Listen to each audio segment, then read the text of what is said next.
नमस्कार, स्वागत है आप सभी का हमारे YouTube चैनल पर, जहां हम आपको हेल्थ और फिजियोथेरेपी से रिलेटेड जानकारी देते हैं। जिन लोगों का भी back pain, neck pain issue होता है, जब भी आपका कुछ एक्सरे या एमआरआई किया जाता है, कभी-कभी डॉक्टर बोलते हैं कि आपका नेक का कर्व जो होना चाहिए वो नेक का कर्व नहीं है और वो स्पाइन स्ट्रेट हो गया है और आपको कुछ एक्सरसाइज करना है उसके लिए और कर्व को रिस्टोर करने के लिए। कर्व को रिस्टोर करने के लिए बहुत सारे एक्सरसाइज आपको यूट्यूब में मिल जाएंगे। फिर भी सबके मन में एक डाउट होता है कि कौन कौन सा एक्सरसाइज पहले स्टार्ट करें, फिर वो धीरे धीरे करके कैसे एक्सरसाइज को आप चेंज करेंगे, मॉडिफाई करेंगे और कितने दिन तक आपको एक्सरसाइज करना है। तो चलिए आज के एपिसोड में हम जानेंगे एक प्रॉपर एक्सरसाइज प्लान के बारे में, जिस एक्सरसाइज प्लान को आप फॉलो करके आपके सर्वाइकल कर्व जो होता है, स्पाइन का, नेक का जो स्पाइनल कर्व होता है, उसको रिस्टोर कर सकते हैं। यहाँ पे नेक में एक कर्व होता है, उसको हम लोग लोडोसिस कर्व बोलते हैं। ये लोडोसिस कर्व आपके लोअर बैक एरिया में भी होता है। आपका जब भी लोडोसिस कर्व लॉस हो जाएगा तो आपका स्पाइन स्ट्रेट हो जाता है। तो वो क्यों होता है, उसका बहुत सारे कॉजेस है, जैसे कि आपका मसल स्पाजम की वजह से भी हो सकता है, कुछ जॉइंट, स्पाइनल जॉइंट इशू की वजह से हो सकता है, या आपका डिस्क इशू या नर्व रूट इशू की वजह से हो सकता है, और एक है पुअर पोस्चर की वजह से भी ये आपका लॉस ऑफ लोडोसिस हो सकता है। वो कर्व को रिवर्सल करना टोटली डिपेंड करता है उसका अंडरलाइनिंग कॉजेस क्या है, क्यों हुआ है ये आपका स्ट्रेटनिंग ऑफ स्पाइन और कितने दिनों से हुआ है, और आप प्रॉपरली एक एक्सरसाइज प्रोटोकॉल को फॉलो कर रहे हैं कि नहीं। एक्सरसाइज प्रोटोकॉल में फर्स्ट 2 वीक जनरली हम लोग जेंटल मोबिलिटी और पेन रिडक्शन के लिए काम करते हैं। तो फर्स्ट 2 वीक में जो एक्सरसाइज होता है उसमें पहला एक्सरसाइज है आपका चिन टक एक्सरसाइज। चिन टक एक्सरसाइज करने के लिए पहले आपको पीठ के बल पर लेट जाना है, उसके बाद एक टॉवेल को फोल्ड करके अपनी हेड के नीचे यहाँ पे रख सकते हैं, जैसे कि वो टॉवेल ज़्यादा, उसका जो टॉवेल फोल्ड लगाएंगे वो ज़्यादा मोटा नहीं होना चाहिए, थोड़ा पतला सा एक फोल्ड करके लगा सकते हैं। उसके बाद आपको धीरे धीरे चिन को नेक की तरफ मूव करना है। इस एक्सरसाइज को करने के वक्त आपका हेड ऊपर लिफ्ट नहीं होना चाहिए, हेड हमेशा आपके टॉवेल के साथ टच होके रहना चाहिए। तो इस चिन टक एक्सरसाइज को आप 10 रिपीटेशन कर सकते हैं और 2 सेट्स कर सकते हैं। 1 वीक ये एक्सरसाइज प्रैक्टिस करने के बाद आप चिन टक को स्टैंडिंग या सिटिंग पोजीशन में कर सकते हैं। सिटिंग पोजीशन में चिन टक को करने के लिए आपको पहले स्ट्रेट बैठ जाना है, स्पाइन को स्ट्रेट रखिए, शोल्डर को रिलैक्स रखिए और उसके बाद आपको चिन टक करना है। तो इस हिसाब से आप चिन टक एक्सरसाइज कर सकते हैं। ध्यान दीजिए, आपको नेक मूवमेंट नहीं करना है, ये स्पाइन का मूवमेंट नहीं करना है, सिर्फ आपका हेड मूवमेंट होगा। तो इस हिसाब से आप डबल चिन करने की जैसे आप कोशिश करेंगे और ये एक्सरसाइज को अराउंड 10 रिपीटेशन का 2 सेट्स यानी 20 टाइम्स आप कर सकते हैं।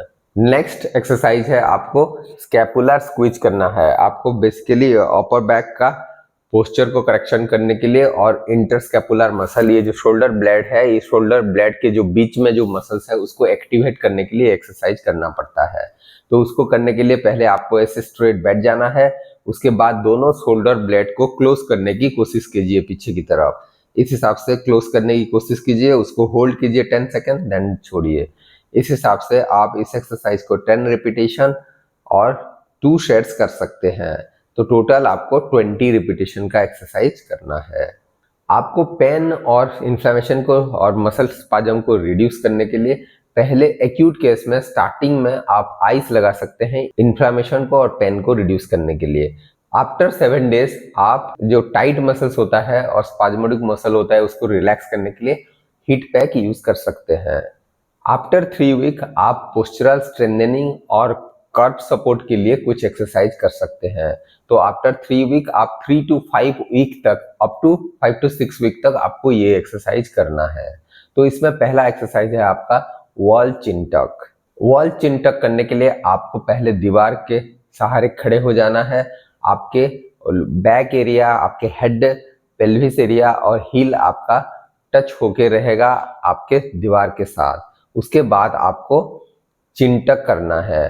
तो ध्यान दीजिए, जब चिन टक करेंगे आपका हेड कंटिन्यूअसली टच होके रहेगा दीवार पे। तो ये एक्सरसाइज आपको 10 रिपीटेशन करना है।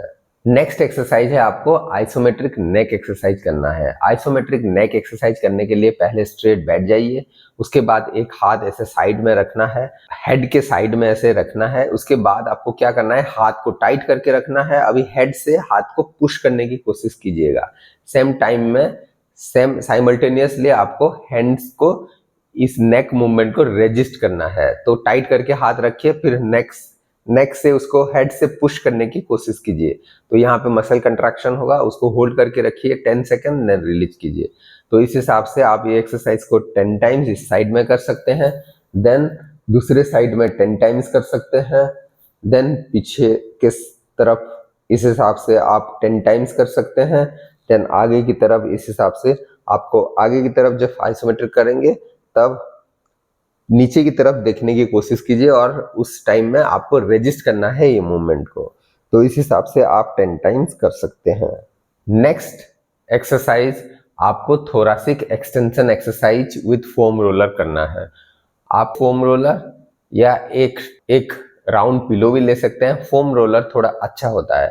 फोम रोलर को अपर बैक के मिड एरिया में रख लीजिए, उसके बाद उसके ऊपर आपको पीठ के बल पर लेट जाना है। अभी आपको पीछे की तरफ बेंड होना है। दोनों हाथ यूज करके आप नेक और हेड को सपोर्ट कर लीजिए जब भी ये एक्सरसाइज कर रहे हैं।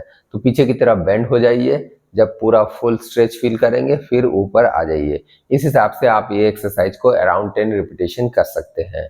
इससे आपका अपर बैक का स्पाइनल मोबिलिटी इंक्रीज होता है।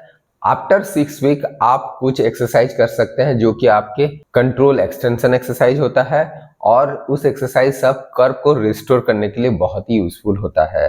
तो आफ्टर 6 वीक आपको ये सब एक्सरसाइज स्टार्ट करना है।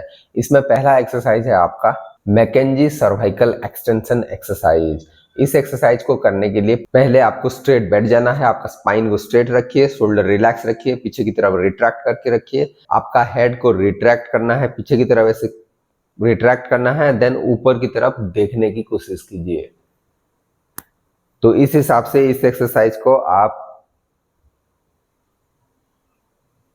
10 रिपीटेशन कर सकते हैं। नेक्स्ट एक्सरसाइज है आपको वॉल एंजल करना है। वॉल एंजल एक्सरसाइज करने के लिए आपको पहले दीवार के सहारे खड़े हो जाना है, जैसे कि आपका head, upper back area, pelvis area और आपका हील एरिया टच होके रहेगा दीवार से। उसके बाद अपने हाथ को डब्ल्यू के पोजीशन में दीवार से लगा के रखिए।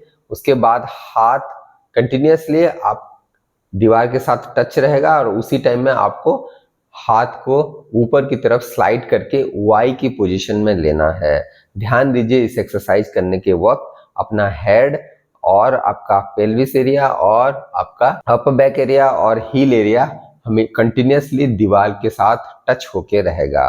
ये एक्सरसाइज को आप 10 रिपीटेशन कर सकते हैं। तो ये थे एक्सरसाइज प्रोटोकॉल जो आपको फॉलो करना है वीक वाइज। तो first 3 week 1 type of exercises, फिर 3 to 5 वीक तक एक एक्सरसाइजेस, फिर 5 to 8 वीक तक और कुछ डिफरेंट टाइप ऑफ एक्सरसाइजेस करना पड़ता है। ये एक्सरसाइज करने के साथ आपको कुछ पोस्चरल एडवाइस भी फॉलो करना है, जैसे कि आपको अवॉइड करना है वो एक्टिविटीज जिसमें आपका फॉरवर्ड पोस्चर होता है, जैसे कि कंटिन्यूअसली सिस्टम से काम करना बैठ के, और नहीं तो पढ़ाई करते वक्त अपना स्पाइन, अपर बैक स्पाइन को आप स्ट्रेट रखिए हमेशा। नहीं तो बीच बीच में एवरी 30 मिनट्स में आप थोड़ा खड़ा होके चल सकते हैं। वो जो बेंडिंग फॉरवर्ड पोस्चर हो जाता है अननोइंगली, उसको करेक्ट करने के लिए। तो एट ए स्ट्रेच आप कंटिन्यूअसली एक ही पोजीशन में बैठ के ज़्यादा देर मत रहिए। बीच बीच में आपको 1 मिनट 2 मिनट का खड़ा होके थोड़ा बहुत चल लेना चाहिए। उसके बाद आपको कुछ जर्की मूवमेंट भी अवॉइड करना है, स्पाइन का जर्की मूवमेंट भी अवॉइड करना है। और आपको जो एक्सरसाइज प्रोटोकॉल दिया गया है उसको आपको कंटिन्यूअसली फॉलो करना है। जब भी आपको कुछ दिक्कत होगा कुछ भी एक्सरसाइज करते वक्त, आप अपनी फिजियोथेरापिस्ट के साथ अगेन कंसल्ट कर सकते हैं और आपके हिसाब से आप इस एक्सरसाइज को मॉडिफाई कर सकते हैं। अगर आपको ये वीडियो अच्छा लगा तो लाइक करें और हमारे चैनल को सब्सक्राइब करना ना भूलें। और आप ये वीडियो को अपने फ्रेंड्स के साथ भी शेयर कर सकते हैं। Stay healthy and pain free. नमस्कार।